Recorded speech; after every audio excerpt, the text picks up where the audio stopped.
Crash and Learn Mission 2. Build an SSTO for Low Kerbin Orbit. But not just any SSTO, it has to be able to deliver 100 tons to orbit. And as always in this format, time is ticking. We have to do it in under 60 minutes. So let's crash more and learn faster. And a small sneak peek, there might be a little bonus content waiting for you at the end of the video.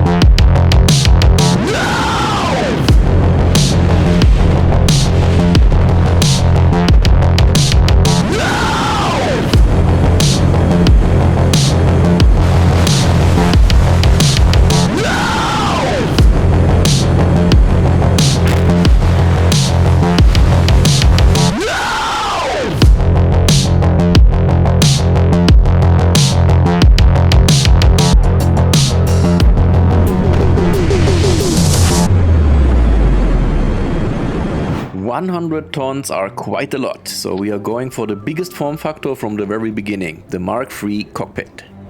We want to put the cargo bay for the heavy payload in the center of the craft, so let's put a fuel tank first and then the cargo bay after.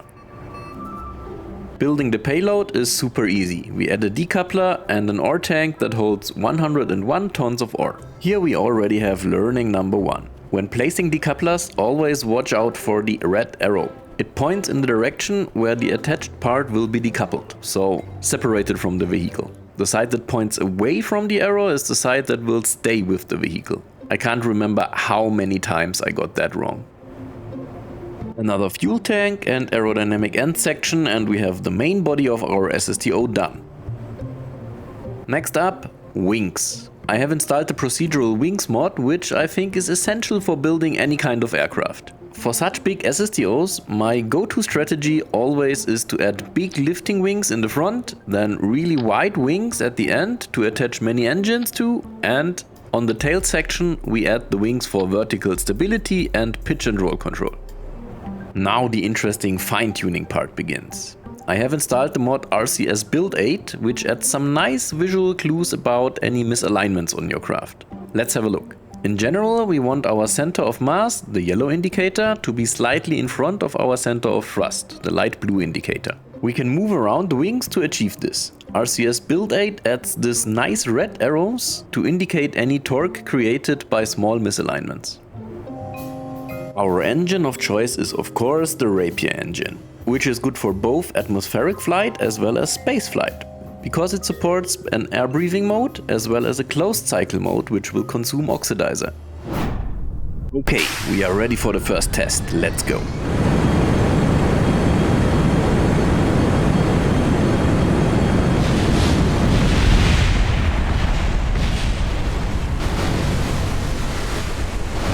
Alright, that didn't go well. Crash number 1. What did we learn? Learning number 2. We need more thrust to gain more speed to be able to take off. So we need more engines. Let's add 2 more on each side, which brings us to 14 in total. Let's try again.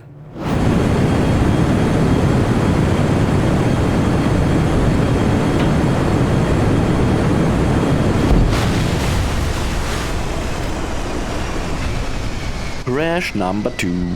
But we're getting closer, but we're not there yet.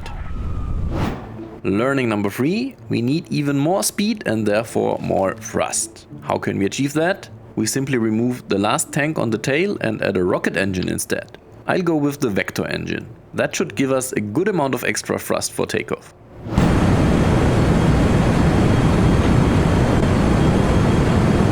Yes! Here we go! Let's continue with our ascent. The general strategy here is to go at a light 5-degree angle until we hit approximately 1000 meters a second. That is also where the Rapier engines are at max power.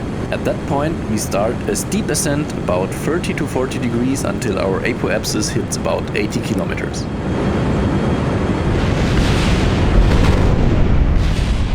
Whoopsie! Crash number 3. The change in direction was too abrupt and the forces tore the SSTO in parts. Learning number 4, use the fine control mode by pressing the caps lock key to make the changes less abrupt.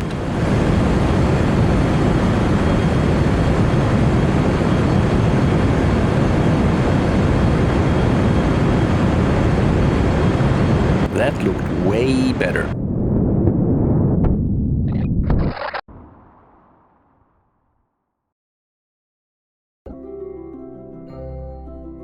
We made it into space at least. Let's see if we can circularize to a proper orbit.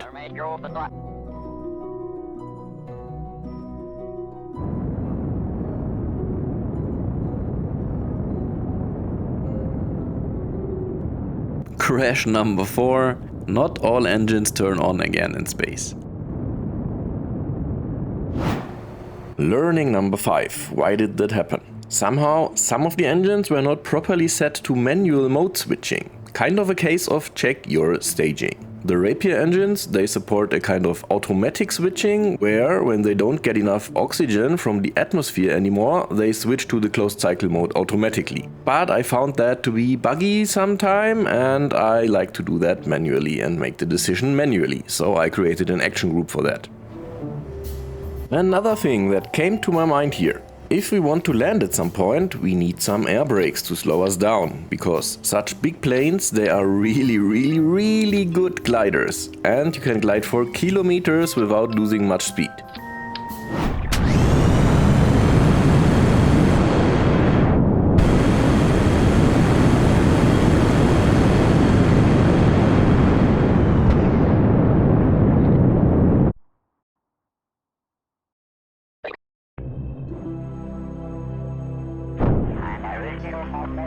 And kind of crash number 5 or fail number 5. Here I totally messed up. I don't know what I was thinking. I deployed the payload once we reached space, not noticing that we were not in orbit yet, just in space. The payload will eventually fall back to Kerbin.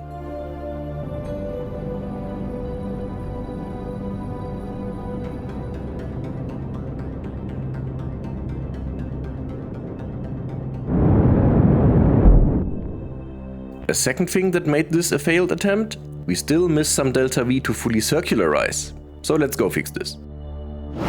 Learning number 6. For more delta V, remember, we can also configure the procedural wings so that they can carry fuel and oxidizer. Let's try that.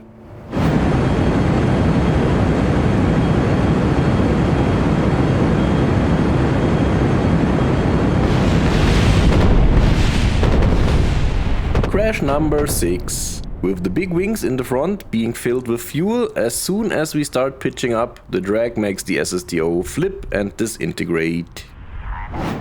Learning number 7. Let's try a different approach, empty the wings again and put a fuel tank in the front instead.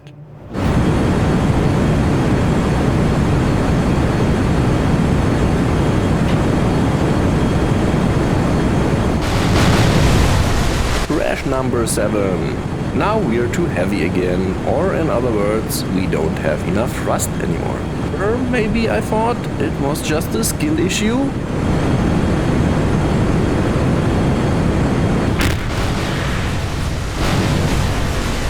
It was not. Crash number 8. Learning 8. I had the idea that the issue might not be insufficient thrust, but earlier we limited the gimbal of the Vector engine in the back to 50%. Maybe increasing this to 100% gimbal range again is just enough to lift off. Let's try.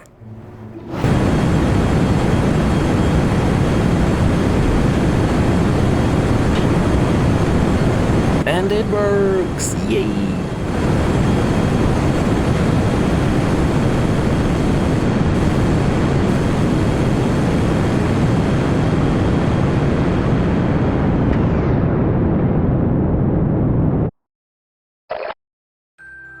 And again, silly me, deploying the payload early again, immediately after reaching space.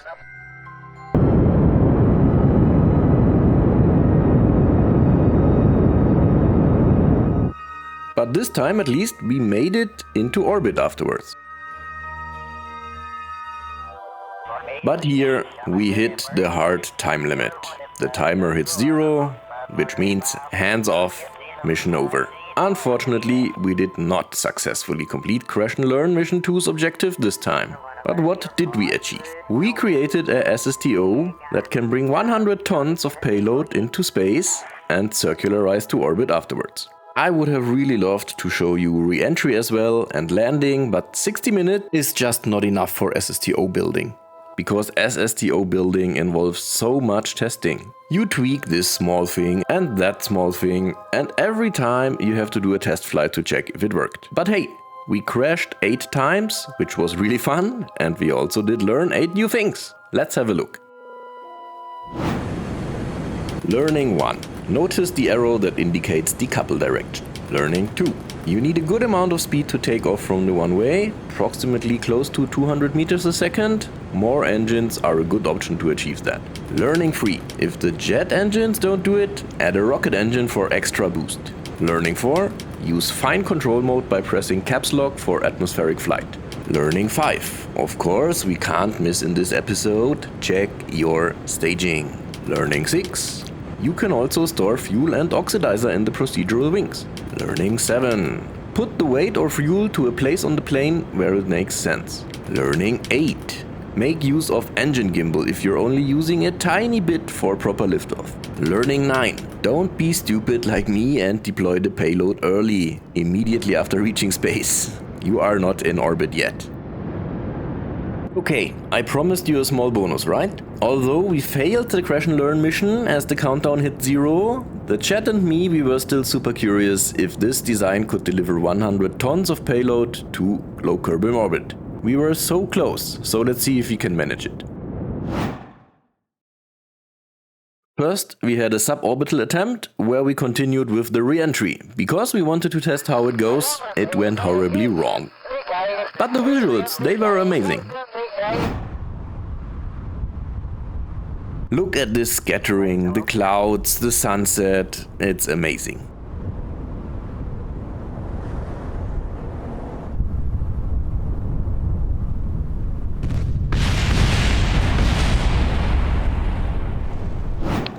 So we replaced the tank in the front with a bigger one to get more delta V.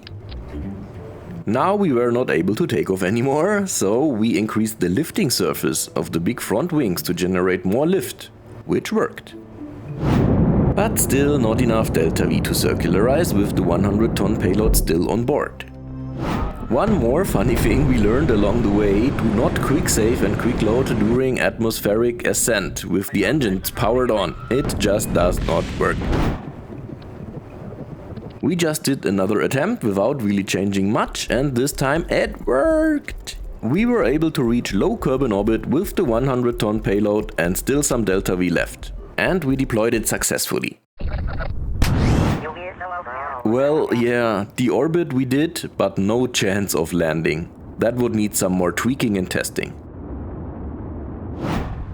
I hope you enjoyed Mission 2 of Crash and Learn as much as we did on stream, and I could bring some more nice learnings to you. Remember, you can participate in the Crash and Learn series. Come join us on the Discord server and bring your own ideas for missions, give the approved missions a try yourself, and showcase your crashes and learnings in the Field Reports channel. So, as always, crash hard and learn faster. Bye bye.